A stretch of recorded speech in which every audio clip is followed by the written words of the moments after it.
We are now going to look at breathing in humans. We will see the ventilation mechanisms and how we have control over ventilation.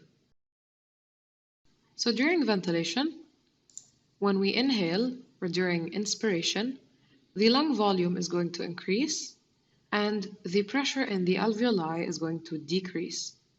This is because volume and pressure are inversely proportional. So when we exhale and the lung volume decreases, what do you expect will happen to the alveolar pressure? It will increase. This is because, again, volume and pressure are inversely proportional. How does this happen? This happens because when we breathe in, the muscles are going to contract so that they increase the volume in the lungs. And once the volume increases, the pressure decreases. And that's how we breathe in. And the opposite happens when we breathe out.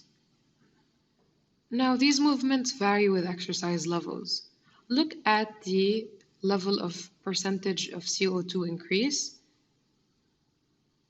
as a response to low exercise. It is low, which means the person is not exhaling a lot, so the person isn't breathing a lot. Also, look at the breaths per minute. A person with low exercise level is taking 22 breaths per minute. A person with medium exercise, however, is taking 30 breaths per minute, and there is an obvious increase in the CO2 percentage. And now a person with high exercise levels shows even more CO2 increase and takes 45 breaths per minute. That is more than double the breaths per minute taken by a person who does low exercise levels. So, ventilation and breathing are controlled by your activity level. This is a quick overview on breathing.